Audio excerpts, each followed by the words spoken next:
भोगीची भाजी करण्याकरता इथे वालपापडीच्या शेंगा सोलून घेतलेल्या आहेत, ओला हरभरा सोलून घेतलेला आहे, गाजर बारीक चिरून घेतलेला आहे, शेंगदाणे मी इथे भिजवून ठेवले होते, 1 तासभर झाला आहे. भिजवलेले शेंगदाणे घेतलेले आहेत, पावटा घेतलेला आहे सोलून, मटार घेतला आहे सोलून आणि तुरीच्या ज्या शेंगा असतात दाणे ते सोलून घेतलेले आहेत.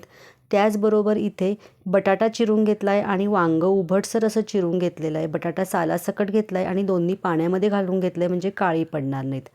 इथे कढई गरम करून घेतली, त्याच्यामध्ये पाववाटी शेंगदाणे घेतलेत. शेंगदाणे खरपूस अगदी होईपर्यंत पहिल्यांदा भाजून घ्यायचेत.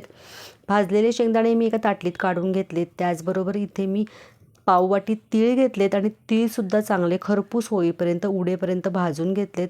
पाववाटी इथे सुकं खोबरं घेतलेलं आहे आणि सुकं खोबरंसुद्धा व्यवस्थित सोनेरी होईपर्यंत इथे भाजून घेतलेलं आहे.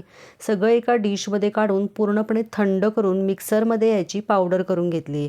या प्रकारे हे मिक्सरमधनं ग्राइंड करून घेतलेलं आहे.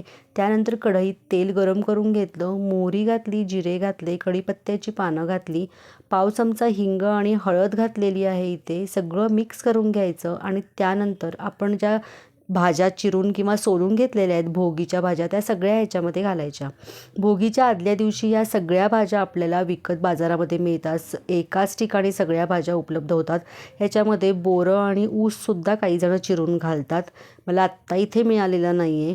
आता हे सगळं मी फोडणीमध्ये व्यवस्थित मिक्स करून घ्यायचं आहे. यामध्ये आपण कांदा आणि लसूण अजिबात घातलेला नाही आहे. कांदा लसूण विरहित नैवेद्यासाठी ही भाजी आपण करतो आहे.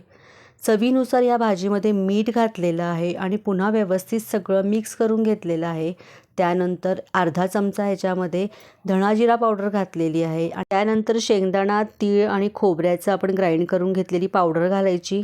चवीनुसार तिखट घालायचं आहे. 1.5 चमचा याच्यामध्ये गोडा मसाला घातलेला आहे आणि त्यानंतर गूळ घातलेला आहे मी 1 चमचा. यामध्ये 2 आमसुलं घातलेली आहेत आणि आता हे सगळे जिन्नस एकत्र मिक्स करून घ्यायचे आहेत आणि यामध्ये गरम पाणी मी इथे घातलेलं आहे. गरम पाणी घातल्यामुळे भाजी लवकर शिजते आणि त्याचबरोबर भाजीला तवंग पण खूप छान येतो.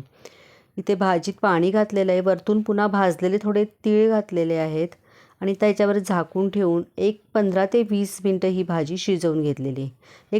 15 ते 20 मिनटं होऊन गेलेली आहे.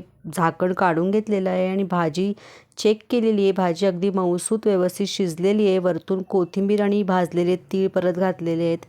बाऊलमध्ये भाजी आपण काढून घेऊया. मस्त आपली ही भोगीची भाजी तयार झालेली आहे. संक्रांत स्पेशल भोगीची भाजी नक्की करून बघा. रेसिपी कशी वाटली कमेंट करून सांगा. आवडली तर लाईक, शेअर, सबस्क्राईब करायला विसरू नका.